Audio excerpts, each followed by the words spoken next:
Welcome back, guys. Welcome to another episode of Dugout Talk.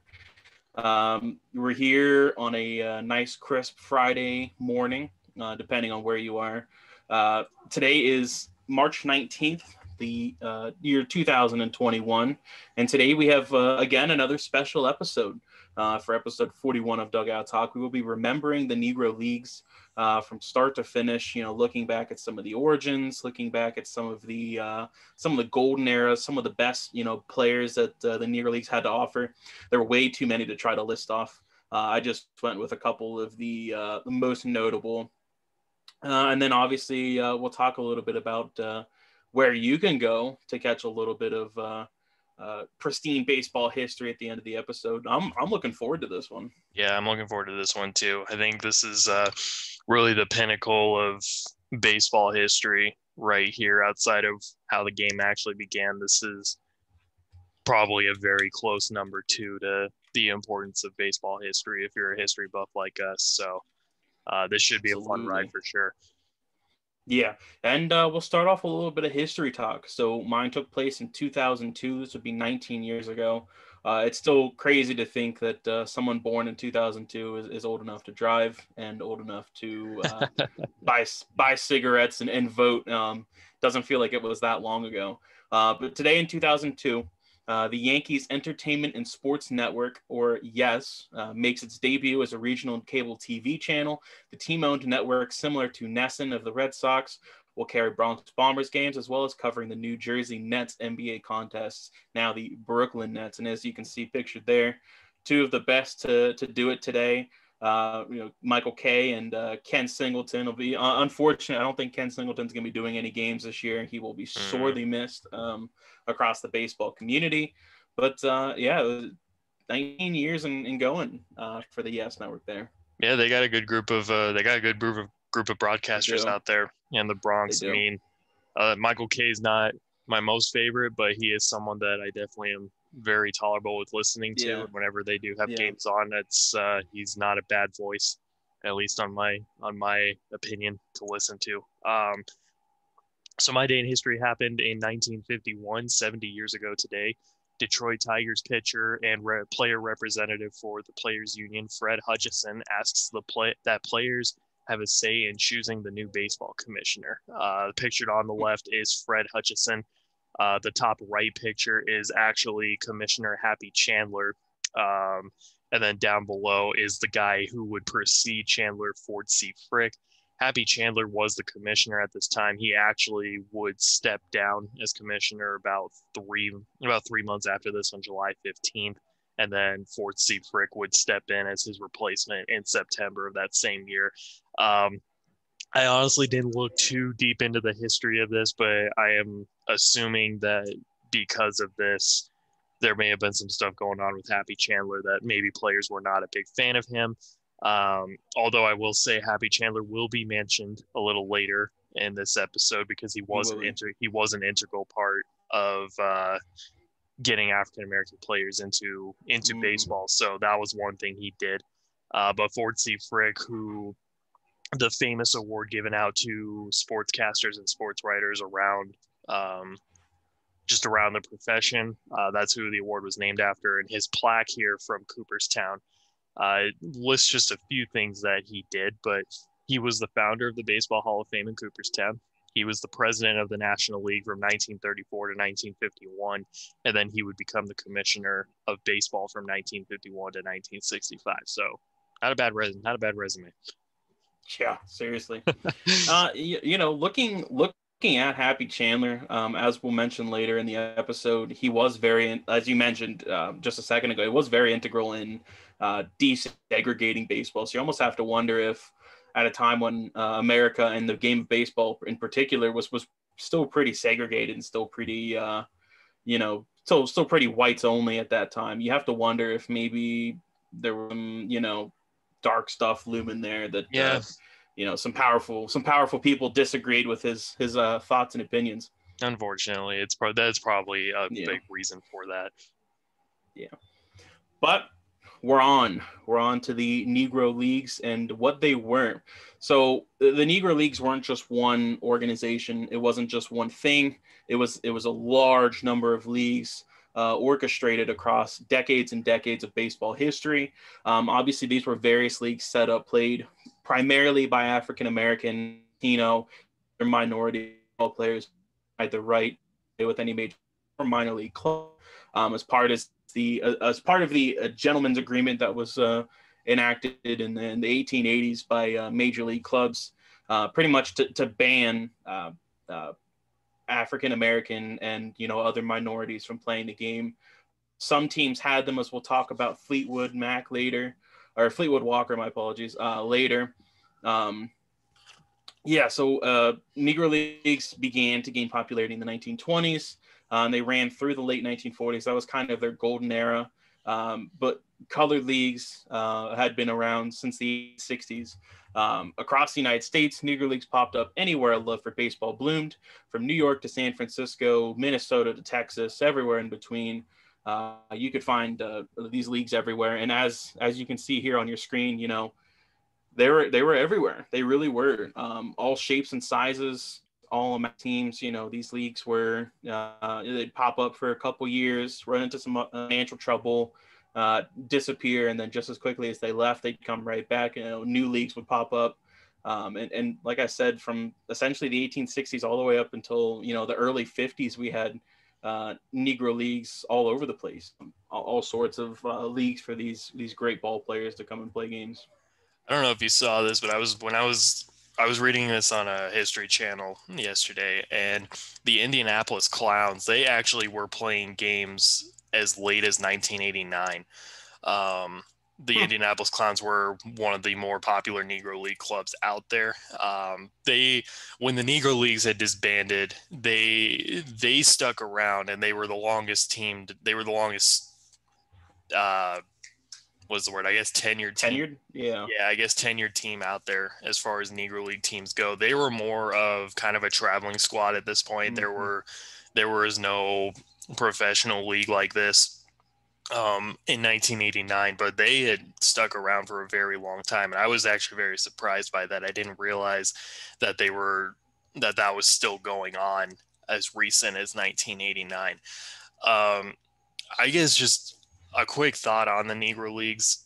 As important of a piece of history as this is also a very sad piece of history in America, and it's very resemblant to all the other just what America has been. This was just systematic racism at its finest. Unfortunately, the Negro Leagues got very popular after the Civil War, and obviously we all know what the Civil War was about. And even then, it was just still just this right here was a resemblance of we still could not accept anyone who was not white colored skin. Like so much so that the African Americans had to create a league of their own. And quite sadly, they probably were a lot more successful than most of the guys who ever played in Major League Baseball. And the fact that these guys didn't get a fair shot at performing at the Major League level, and we're going to talk about some of those guys in a little bit. The fact that some of these guys didn't get an opportunity to perform at the Major League level and actually show what their talent was worth is just heartbreaking. It's really sad that this was such a common theme. So much so that players would go out and say, I'm not playing this game if this guy's in the lineup. Yep. Team cities would come out and say, you can't stay in our hotels. You got to find your own places to stay. It's a really sad part of history, but it's an important part of history to understand as well. Like why this was what it was, why the Negro Leagues were even a thing to begin with. They shouldn't have been, but it's how it is. But in a way too, for these African American players, the Negro Leagues were their best option to get any resemblance of professional baseball, or even just to get to play the game that they love. And it's beautiful in that sense that they kind of united in this way to actually put together really good competition on the field. So much so that they were attracting fans. As the Negro Leagues started gaining popularity, people were actually showing up to games to watch these guys play. I think I saw one year in the 90s, I think it was in the early 1920s before the Great Depression, the Negro Leagues combined amongst all their teams capped out at about 3 million fans for attendance. Yeah. Which that's impressive. I mean, that is very impressive. It's very impressive. These guys may not have been able to go play on the big stage, but they were still being watched. They were still being looked at just by the general public. It's just a shame that this had to be a thing in the first place, but it's still a cool little part of history just to see how successful these guys were in the short time this league was around. Yeah, and for those of you who may want to get a better look at this, if you I don't know YouTube or Google or TV or something like that, episode 2 of Ken Burns Baseball, I watched that last night. Or I guess the second inning of Ken Burns Baseball. He actually talked about briefly about the Negro Leagues in the 1910s and 1920s, and when they would when these teams would because most of these early Negro League teams were barnstormers, so they would, put a team together from one city or one town, and then they would just go around the country, and whoever wanted to play them, they would stop in that town or that city and play them, make a couple bucks, and then they would go to the next town or the next city and continue doing that. But for the large part, when these teams came into towns or cities, they spent hours walking around at night just trying to find a hotel, that would take them in. Some of these teams ended up not finding hotels, so they would just literally sleep, on the road, on the sidewalk, or on a team bus if they actually owned their team bus. So it was hard living. It was even harder living than like the minor leagues at that time, which were already hard living enough. Right. But yeah, to get off of that, looking at the origins of the Negro Leagues, African Americans began to play baseball in the mid to late 1800s on military teams, college teams, and company teams, the same time as white players. They weren't, delayed or anything like that. They didn't start playing before or after. This was a true American game. Everybody of every size, everybody of every age, and everybody of every gender could play this game. And had the opportunity to play it well when it first came out. Eventually, they found their way onto professional teams with white players. Moses Fleetwood Walker, pictured here on the right side here. He's second row on the far left. He's pictured here with his brother, Weldy Walker. He's on the third. He's second right on the third row. These two were playing for Oberlin College in 1881. Moses Fleetwood Walker would eventually play for, I cannot think of the name. He ended up playing in a major league team, however. Bud Fowler was another one of the very first African-American baseball players to participate. Obviously, a lot of people know Jackie Robinson to be the first to participate. But it's kind of, depending on who you ask, depending on who you talk to, we didn't have a major league baseball in the 1880s. So, Moses Fleetwood Walker, he played on a major league level, but he didn't play in the Major League Baseball league. So,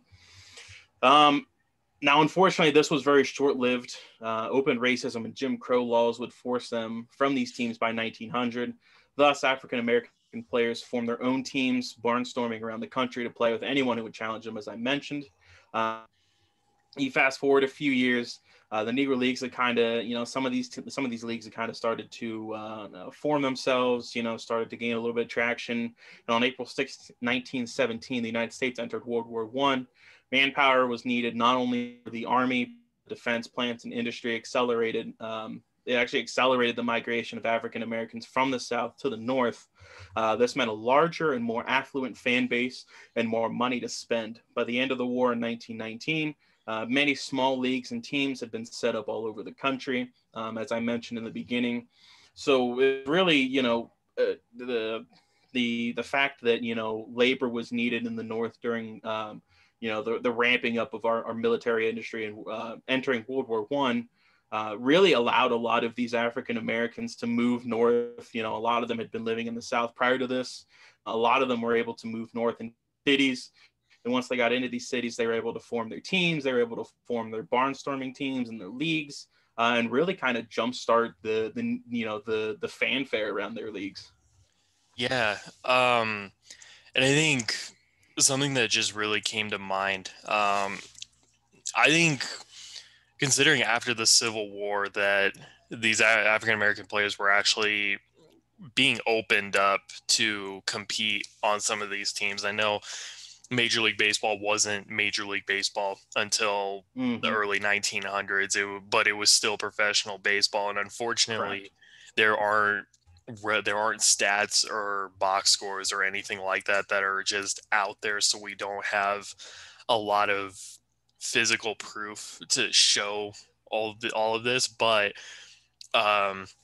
you're right in that everybody remembers Jackie Robinson as being the first to kind of start integration, but it really was only made possible because of Fleetwood Walker and Bud Fowler. They were technically the first, even though it wasn't Major League Baseball at the time. They were playing on professional teams. And there's a part of me that even begins to wonder if Fleetwood Walker and Bud Fowler were almost better than the typical white man on these ball clubs. And when considering how racism has been in this country, it makes you think, did the white man start to feel threatened by these guys? Did they feel like getting shown up? Would they rather kick these guys off of a team than get shown up because they're just the better all-around talent? And I only say this because, in all fairness, the African-American athletes are some of the best out there. When you even look in baseball, Barry Bonds, the home run leader, Hank Aaron, he's probably the real home run leader considering he wasn't on steroids. But Hank Aaron is an example. Willie Mays, Ken Griffey Jr. I mean, there is Frank Robinson. You can just go down the line. Down it. And at this time, I just have to wonder, did these guys feel threatened because of the likes of Walker and Fowler were just performing so well? And even when you look at the history of the Negro Leagues, they were beating white man clubs. Oh, yeah. I mean, they were beating them pretty handedly. I think I don't know what the exact record is, but they had a winning record against teams that sported white athletes. So these guys were just super good at the game. And to think that they weren't really getting the fair chance, and also knowing the Jim Crow law being implemented, there's always a part of me that thinks like the white man just did not want to get shown up by someone who wasn't white. And it's really sad. It's awful to have that kind of mentality. But it's really just the sad nature of where the country was, and honestly where the country still kind of is at this point. I don't think it's nearly as bad now, but back in the day, to think that getting shown up by an African American was worse than losing your dignity to that matter. To go out of your way and do anything you possibly could to make sure these guys didn't have a fair chance, it's just completely asinine and sad. Yeah. I mean, you look at, we won't cover this any further in the episode, but routinely when, right integration happened in kind of the 30s and 40s, major league players would put together these star teams where they would literally take like the best players in Major League Baseball, and then they would just play like the Kansas City Monarchs. Like the Kansas City Monarchs, it wasn't, all the best players from Negro League Baseball.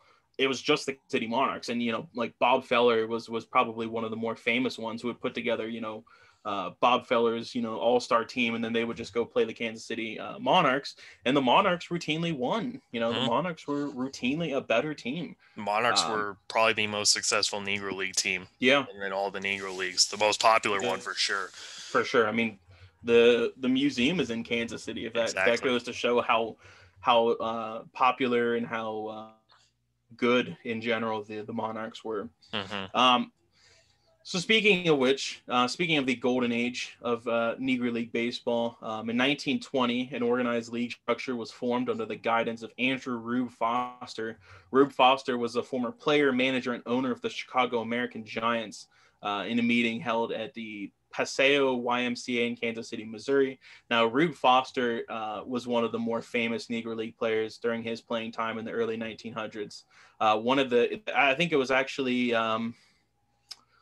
one of the Major League Baseball teams. It might have been the Brooklyn Giants or New York Giants. I apologize. Might have been the New York Giants. Actually, secretly hired Rube to come in and teach some of his players what he knew, and kind of go in and like I said, just kind of be like a secret mentor, I guess you could say, because obviously African American involvement in Major League Baseball was pretty much banned at this time. So everything they did, they had to do secretly, and I guess a lot of the players actually benefited quite a bit from Rube Foster.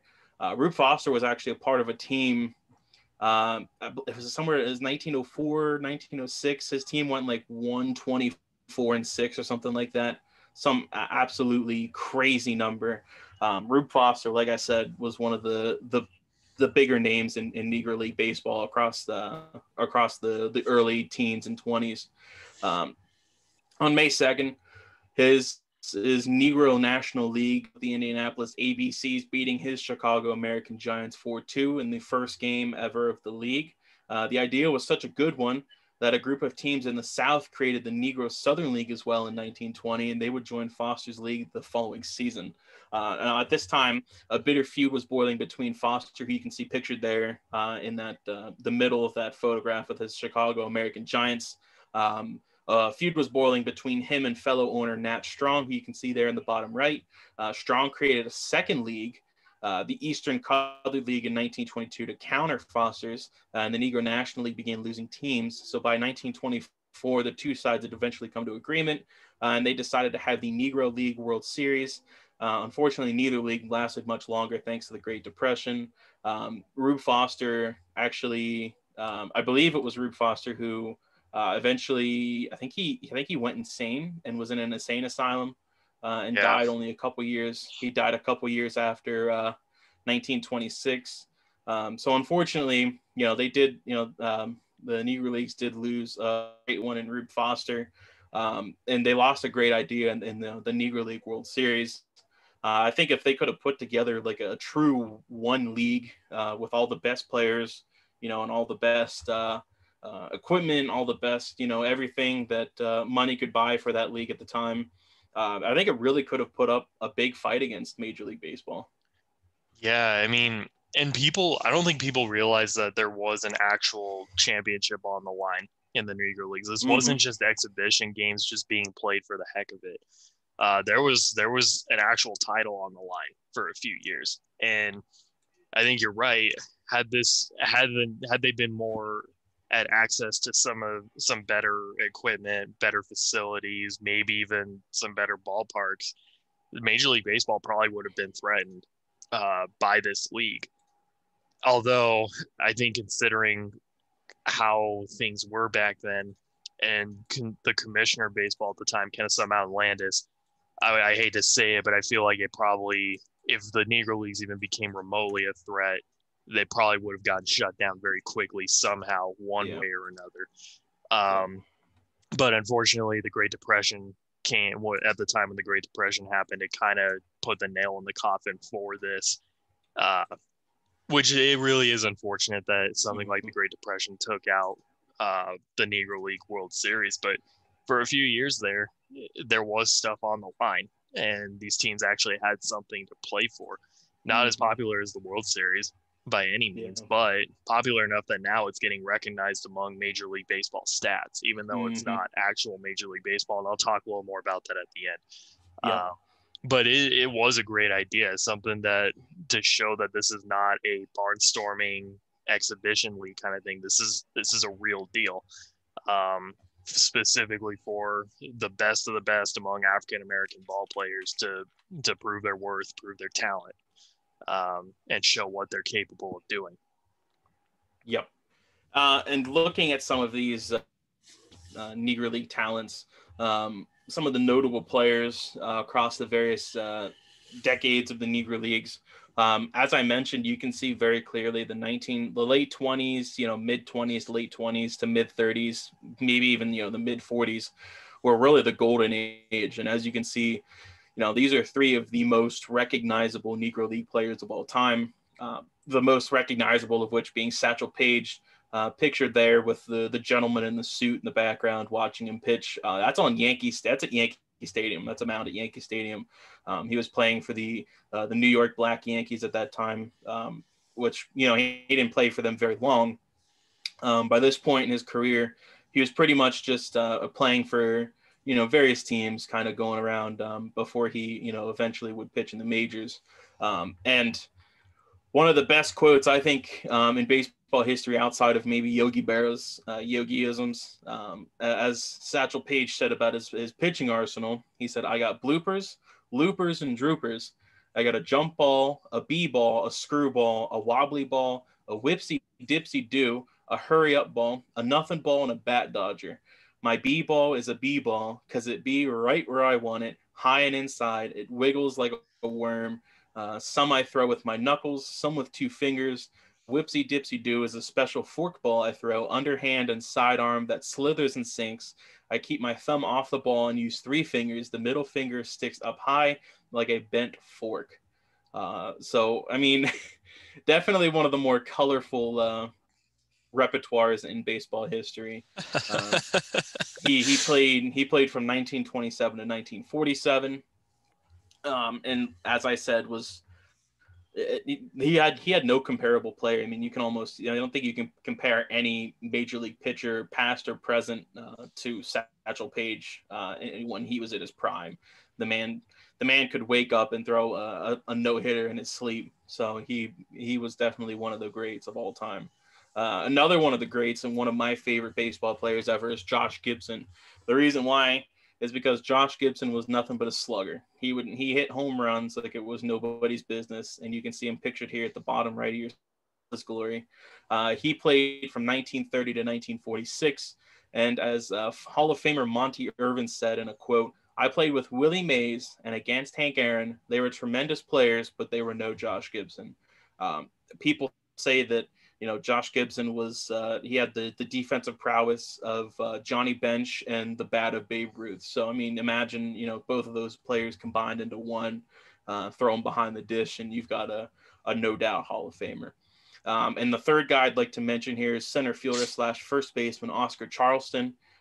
He played a long time in the Negro Leagues from 1915 through 1941. You can see him pictured here in the top right of your screen. And as former Negro League player, Major League coach, and scout Buck O'Neill once said, "Charlie was a tremendous left-handed hitter who could also bunt, steal 100 bases a year, and cover center field as well as anyone before since.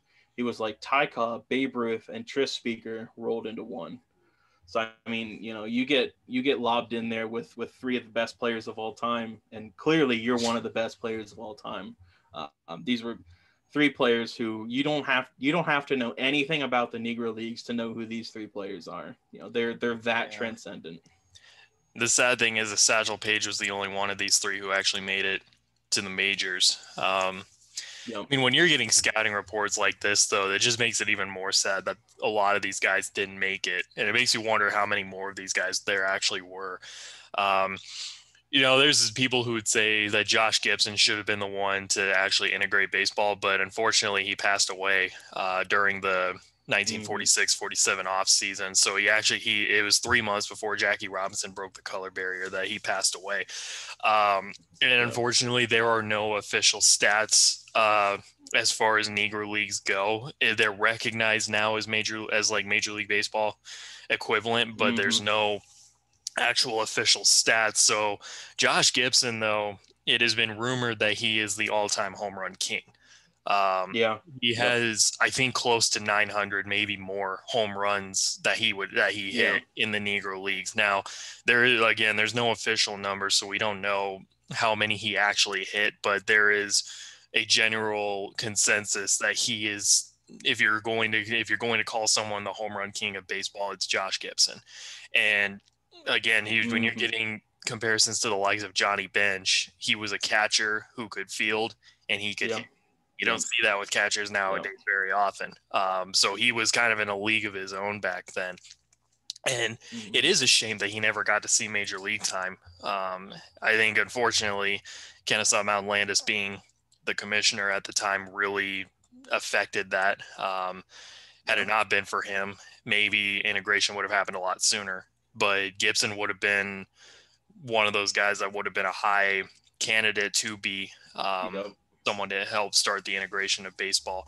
And then Satchel Paige, man, if only we called pitches what he was calling them. Those would be great. Imagine. Those would be great names. Whipsy Dipsy, the wobbly ball, the nothing ball, the bat dodger.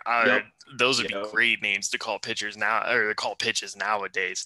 I think when I look at Satchel Paige, though, he kind of reminds me of like Dontrell Willis.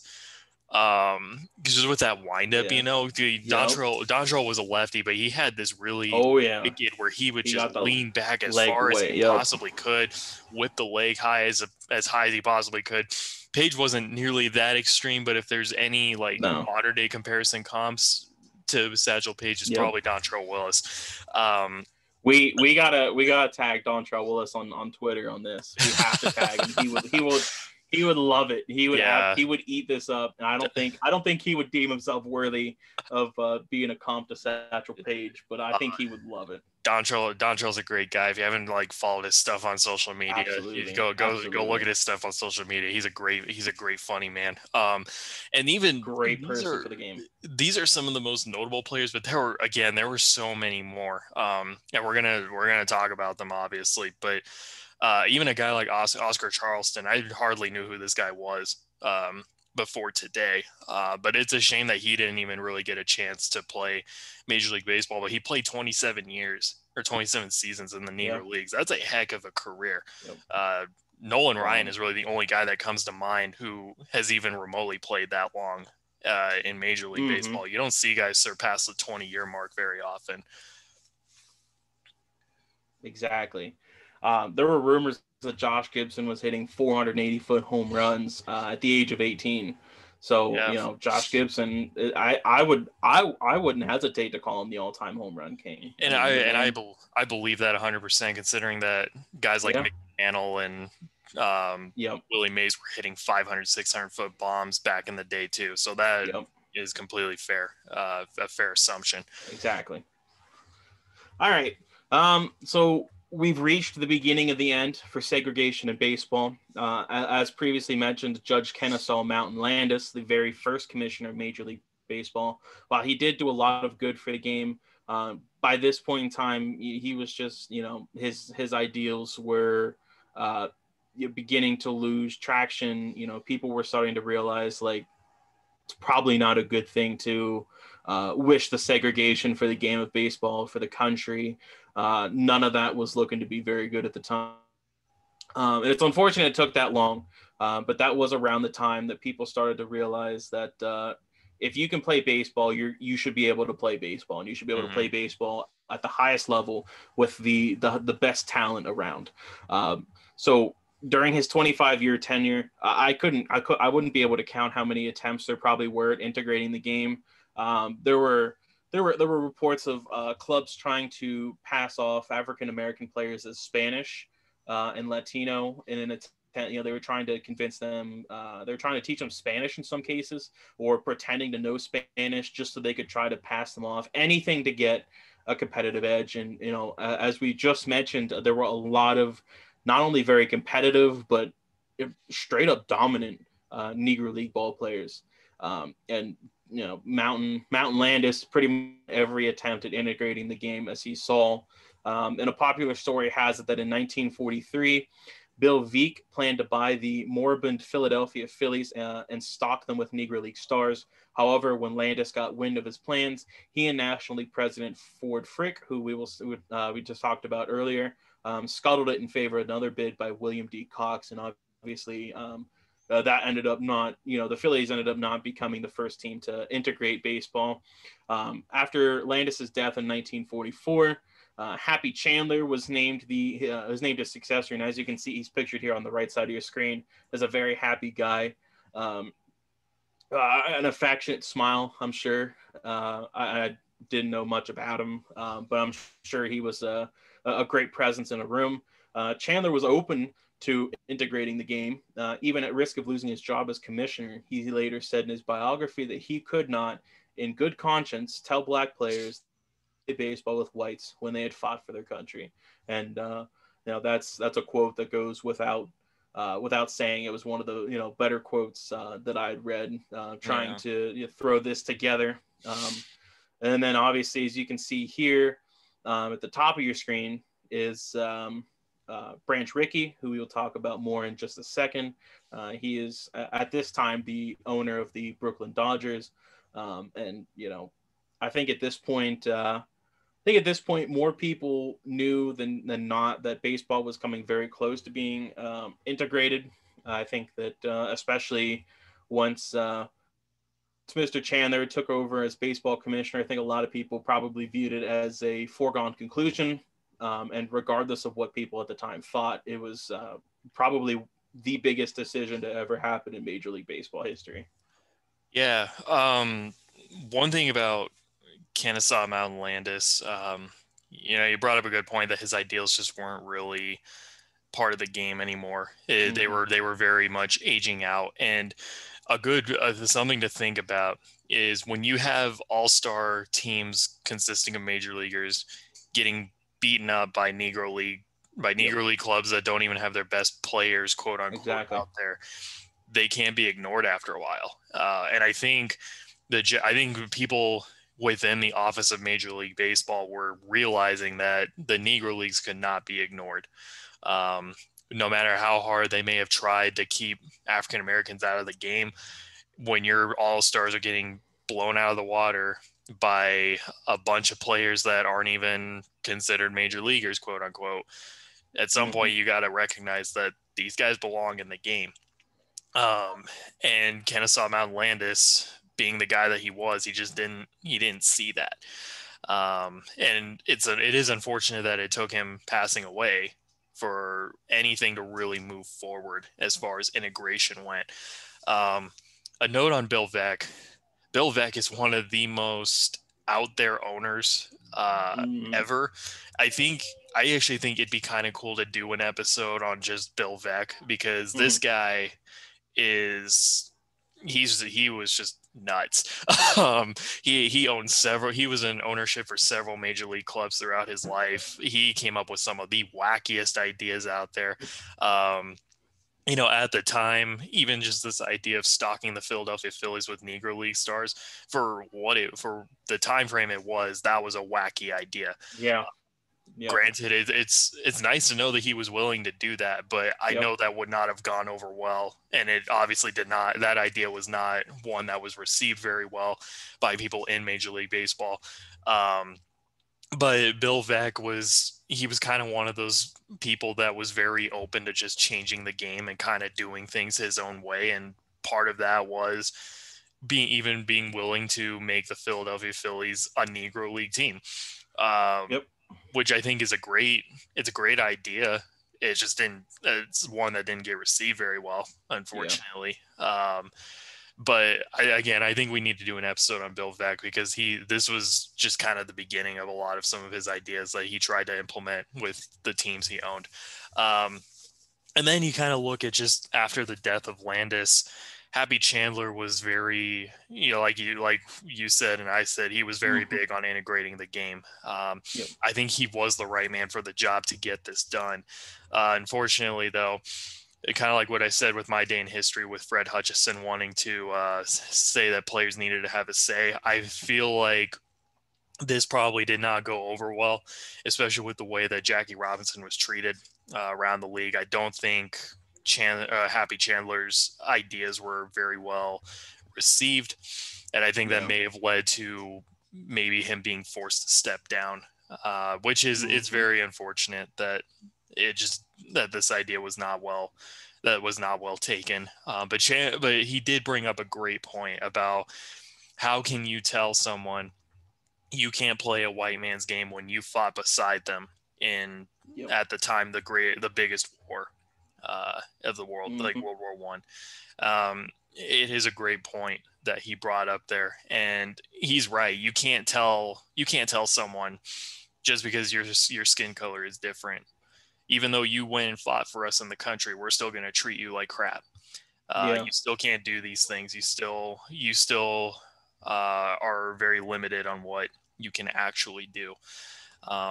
It's a very sad time in history, but knowing that people like Happy Chandler and Ford C. Frick and Branch Rickey were out there trying to change the status quo is a little more reassuring. And even though this happened much later than it should have, it happened. And that's the important thing, is that it eventually did happen, thanks to the likes of Chandler and Vec and Frick and Branch Rickey. And it was kind of against all odds that it happened as well. There were, as we're going to talk about here in a second. So in March 1945, the white majors created the Major League Committee of Baseball Integration, included Joseph P. Rainey, Larry MacPhail, and Branch Rickey. The committee never met, primarily due to MacPhail continuously trying to stall. I guess he probably had some secret, anti-integration policies, a secret anti-integration agenda. How he found his way onto this committee, I'm not sure. But he continuously stalled for months and months, trying to make sure. And as you can see, the committee never actually met. So under the guise of starting an all-black league, Branch Rickey sent scouts all across the United States, Mexico, and Puerto Rico, looking for the perfect candidate to break the color line. And his list eventually was narrowed down to 3: Roy Campanella, Don Newcomb, and Jackie Robinson. So as you can see, even when Branch Rickey planned to integrate Major League Baseball, he had to do so under the guise of, he had to lie about it. He had to do it secretly. That just goes to show how against this progressive policy baseball and its fans and its owners were at the time. Not people just did not want to see this happen. But like I mentioned, against all odds, on August 28th, 1945, Jackie Robinson met with Rickey in Brooklyn, and where Rickey gave Robinson a test by berating him and shouting racial epithets that Robinson would hear from day one in the white game. Having passed the test, Robinson signed a contract which stipulated that from then on, no written or moral obligations to any other club. This, without saying it, kind of started to write the end of the Negro Leagues, which for the owners and the operators of the Negro Leagues was kind of a win-lose situation. The ball players were going to be integrated. This was going to happen. Now that, Jackie Robinson had done it, other players were going to join up. Obviously, as you can see, Campanella and Newcomb among them. Very shortly after, we're going to join Major League Baseball. And so that means that, the Negro Leagues, we're going to start to see a dip in their talent, a dip in their revenue, a dip in their fans.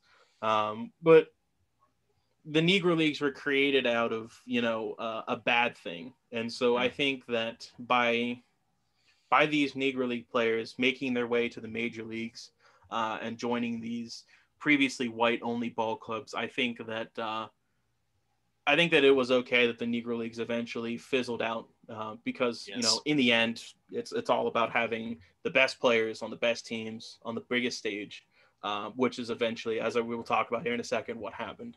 So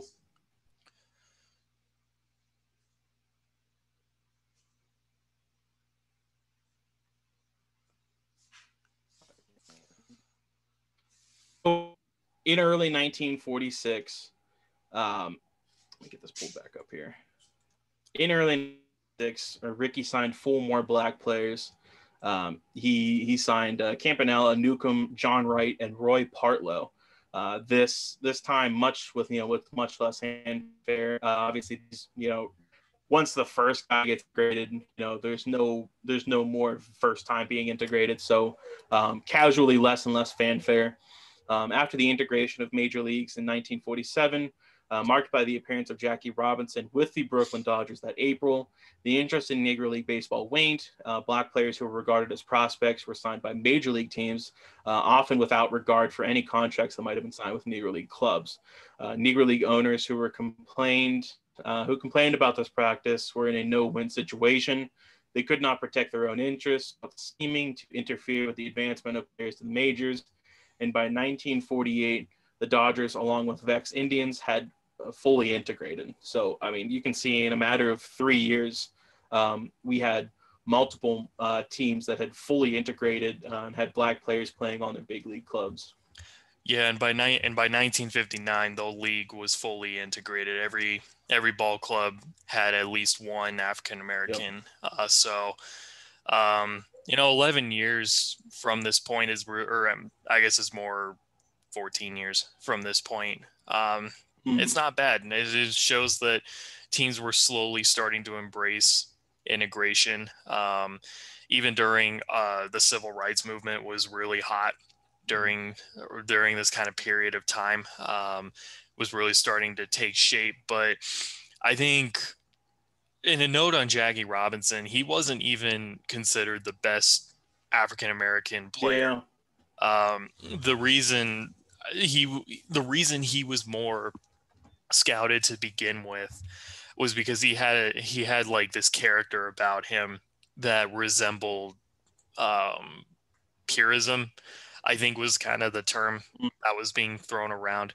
I mean, obviously the league, Branch Rickey could have easily gone with someone like Don Newcomb or Satchel Paige or Josh Gibson if he wanted to, but he chose Jackie Robinson because Robinson was more of a better just character, had a better character and better personality that carried him, even though he wasn't necessarily the best player.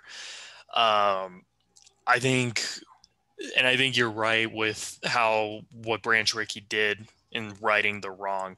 This thing needed to happen. The Negro Leagues started because of a bad thing, and the fact that the integration took place was a good thing for it. It ended up being a good thing, I think, for baseball as well as the Negro Leagues, even because the Negro Leagues just shouldn't have been a thing to begin with. Exactly. And it is good that people started to see that these guys need to be in the game. And by 1960, the Negro Leagues were pretty much done with. They tried to stay together. The league tried to still put some competition out there, even going as far as letting white people be in the Negro Leagues. Even in some cases, they allowed women to play in the Negro Leagues just to try and gain some attraction. It just wasn't really the same once Jackie Robinson signed that contract. Several other players, like you mentioned, started to follow, with the likes of Campanella, Newcomb, Larry Doby, who became the second player after Robinson to make his debut, Satchel Paige, and you can name the rest. So it was a good thing. And the kind of the no-win situation for the Negro Leagues. Why would the owners try to prevent these guys from advancement? Especially deep down, the owners knew that these guys belonged. These guys needed to be at the biggest show, because the Negro Leagues was not the biggest stage of baseball. And as hard as that may have been for some of the owners, I'm sure that the owners really, in a way, enjoyed having these guys on their clubs. I don't doubt that at all. I don't think they would have owned a Negro League team had that not been the case. But I think deep down, they also knew that this was ultimately what needed to happen. And that's a good thing too, that they were very much on board. Maybe a little bit of resistance at the beginning, but the bigger picture is these guys were now getting a chance to show their real talent to the world. Not just so much where you might have some standby watchers just kind of going to games and seeing the talent for themselves. Now these guys are actually getting a chance to perform on the big stage. And like you said, the Dodgers and the Indians, they were the most notable in really integrating. Bill Veeck, he owned the Indians at the time. Satchel Paige was the notable Negro League player that they signed on. And Paige helped the Indians get a World Series title out of it. So yeah, it is a really big deal that this ended up playing out the way it did. When you have guys like Branch Rickey and Bill Veck realizing the real talent these guys have and realizing that they need to be at this level of playing ball, mm-hmm. it just helps push the cause. And like I was saying, by 1959, every team in the league who was in the league at the time had an African American on their team. I know the Boston Red Sox were the last team to do it, and they signed Elijah Greenwood, I believe was his name.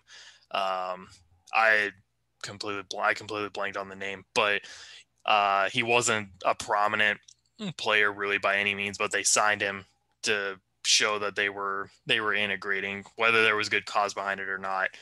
The fact that they jumped on board and got into the integration process, being the last team to do it, it just opened the door for more of these African American players to get in.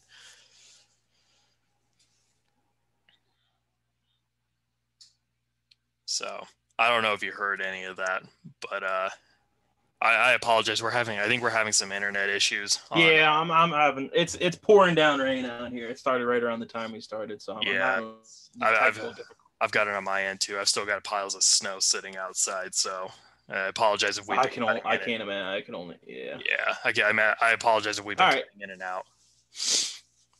Yeah. Yeah. Mother Nature stands undefeated. Yeah. So, remembering the Negro Leagues, you can find the Negro League Hall of Fame Museum at 1616 East 18th Street in Kansas City, Missouri.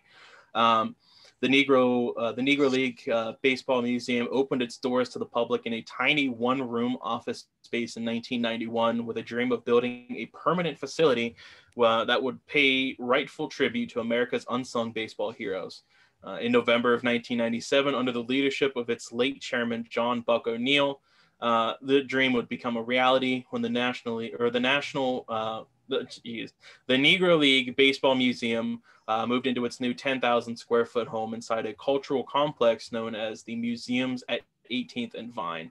And as you can see here on the left are a couple pictures I found on the web, a couple really cool pictures of the museum. And then here in the central part, it was your grandfather.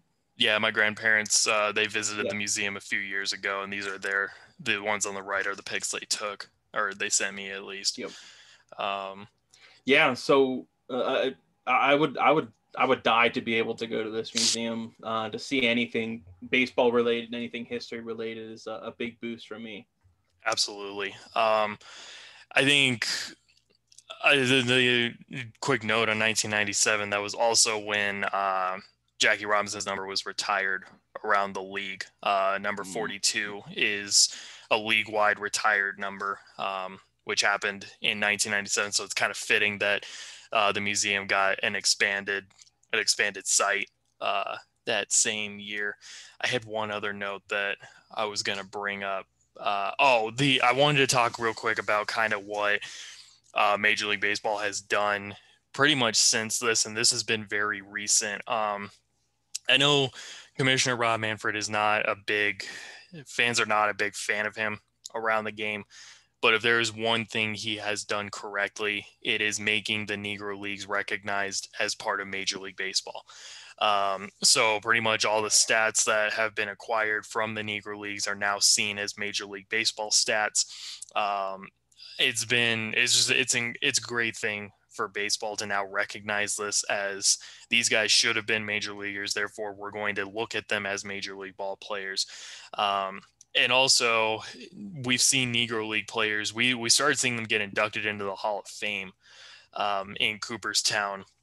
Even before like the museum opened up, Josh Gibson was the second Negro League player ever to be inducted into the Hall of Fame. That was in 1972. That was so.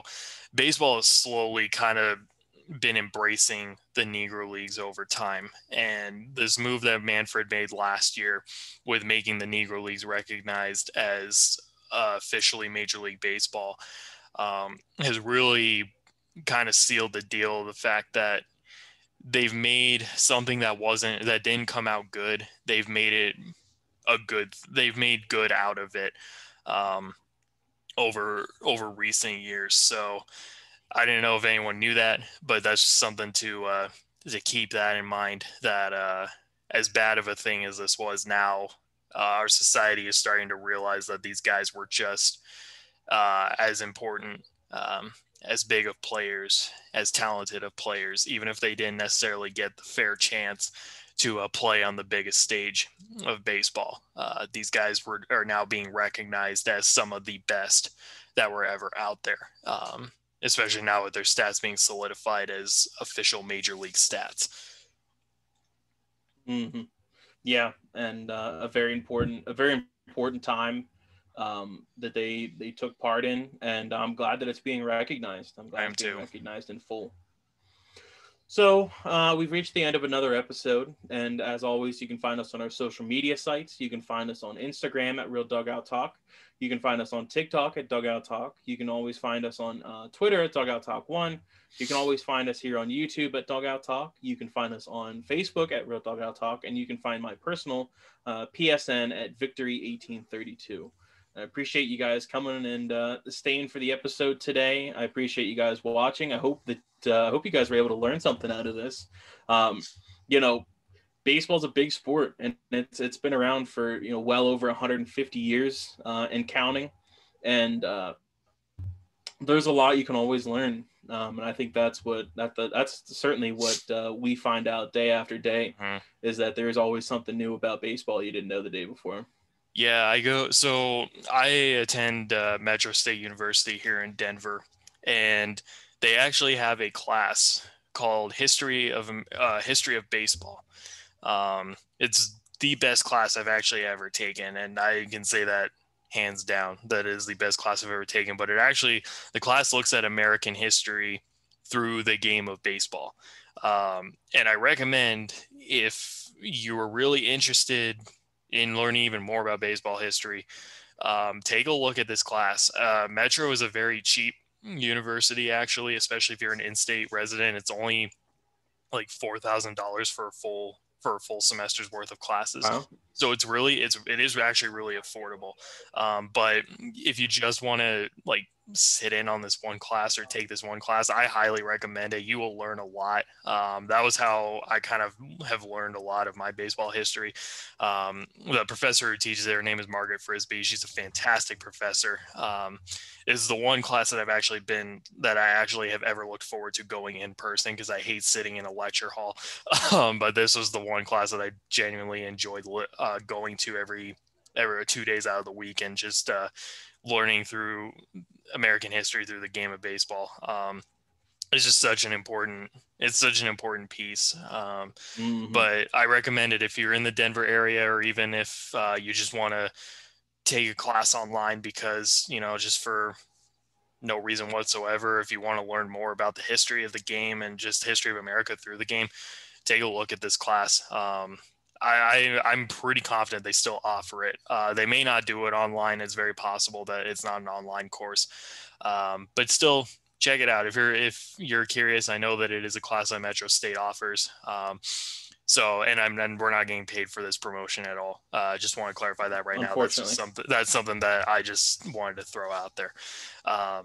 But we do thank you guys for listening to today's episode. We do hope that you guys enjoyed it. It's I think it's probably one of the more fun episodes that we've had, just doing and talking about.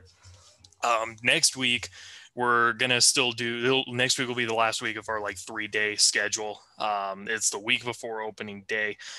We were kind of talking before we got on air today, and we're gonna actually do an era's best. So we're gonna put together a 25-man roster from some of the best eras of baseball next week, and we're gonna share those rosters with you guys, and you guys can tell us what you think. If you think that those are, which team do you like better, and is there anyone that you would have included that maybe we didn't? So it'll be a little different on Monday, but it's going to be a little more interactive for you guys, so you guys can definitely share your thoughts and opinions with us. But we do appreciate the support. We appreciate the information, even more information we got for the Negro Leagues.